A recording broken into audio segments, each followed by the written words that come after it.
Hello and welcome to another update video about Solana. Solana still trading just below the $64 level, so just below the 1.38 Fibonacci extension level. In yesterday's video I shared quite a bit of context also around the weekly chart, so feel free to check that out as well. It's very important. It just explains to you that there's a high likelihood that we're currently in a B wave.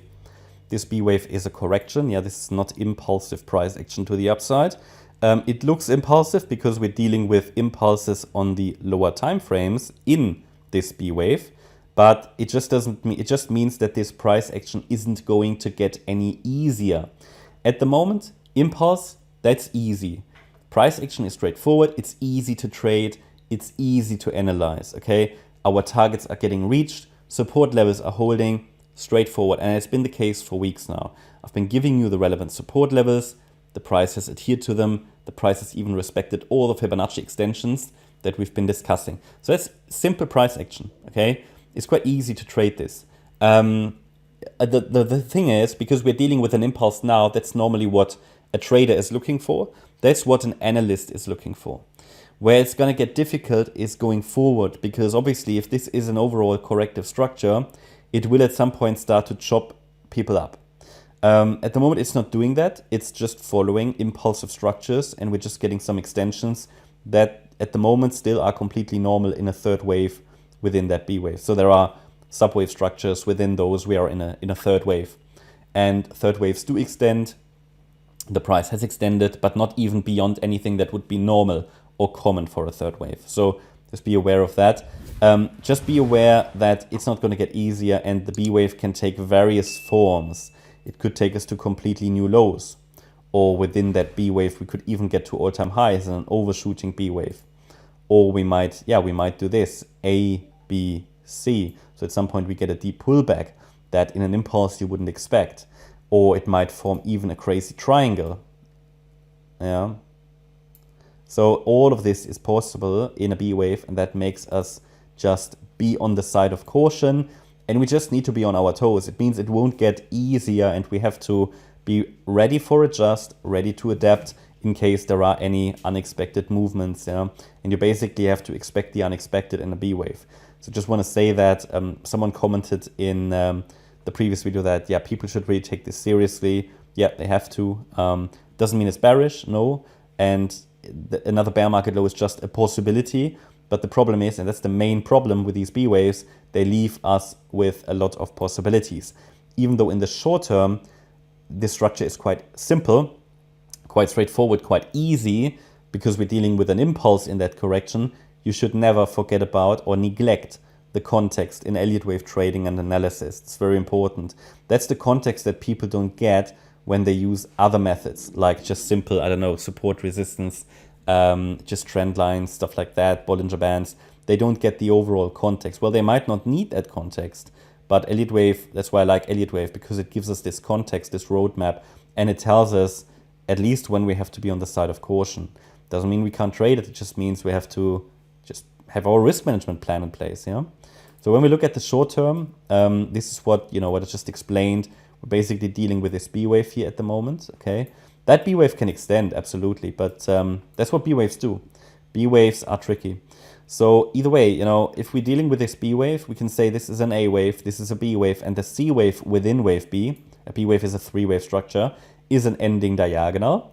1, 2, 3, 4, 5. The C waves in diagonals, however, yeah. So basically, if this is an ending diagonal, this 5-wave move in a C wave, then the subwaves are corrective. A, B, C, and so on. So in these C waves then, we often see impulses, okay? So we did have that here. In the A wave, we had an ABC structure, and the C wave was an impulse, that radical rally there. Here as well, we have an A wave, a B wave, and the C wave is an impulse. The same might happen in wave 5, A, B, C. The A wave might be quite choppy, and then the C wave can escalate. We'll see how that plays out. But yeah, what I mean is this price action is fairly straightforward. It's just moving nicely along with defined Fibonacci parameters. It's escalating, it's adhering to support levels, okay, and it's adhering to Fibonacci extension targets. So we're now hovering just below the next target, which is $64. I have suggested to you a micro support that you can use for trend continuation. Those support levels haven't broken over the last few weeks and the price just continued to escalate higher. That's why I say price action is straightforward, because these support levels, I mean, it would have been easy for the price to break them, yeah, and then still rally, but they never broke. So that's what I mean with it's adhering nicely to Fibonacci levels, because I typically use the 50% rule. So if the 50% level breaks, it indicates we're not in an impulse anymore. Typically, yeah. I mean, it's not it's not exact science, but it's just based on probabilities. And yeah, we can, what happens if it goes to $50.20 and then rallies? Yeah, I mean, that's why I'm talking about a sustained break, right?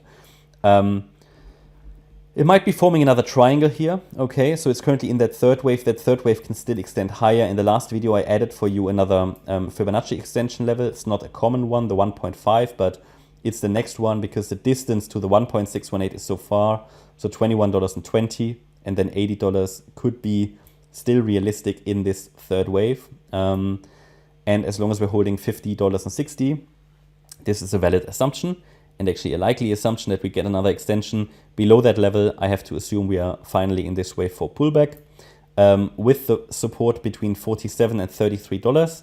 Below $33, I have to assume that maybe all of this already topped and we do not get this last wave up, even though I'm primarily watching here for another high in wave 5 eventually, okay? Now, calculating targets for wave 5, that will literally depend on how high did the wave 3 go, where did the wave 4 end, and then we can calculate targets for 5. But depending on how high the 3 goes, it wouldn't be unrealistic to expect $93 or even $113 for the fifth wave, okay? But yeah, we can't really calculate that yet. But normally you would say for a fifth wave in a diagonal, yeah, the 1.618 to the 200% extension would be common. Now we also have a price channel that we can, however, only define really once we have a top in place for wave 3. So if we get a deeper pullback and we have a confirmed top in place for 3, then we're going to finalize this trend channel and it will give us an idea of where wave 4 might end. Yeah, and in the very short term, as I said, it might be forming another triangle here. So we did that down here, an Elliott wave triangle. It's just that these triangles, they can break both ways. So it's just something to understand, okay? As we're heading closer towards the apex, the volatility reduces. This is typically a trend continuation pattern, but it could also just be an ABC with a B wave being the triangle and a dip into support. Just be ready for it. But overall, at the moment, as long as $50.60 is holding, trend continuation is favored. But a pullback is due, not necessarily overdue in wave 4, but so just also here, the risk for a pullback has occurred. When it shows, this might be another opportunity. That's my update about Solana. Hope you liked the update. If you did, please hit the like button, leave a comment and subscribe. And if you really like the content, then please check out the channel membership. Thanks a lot for watching. Bye-bye.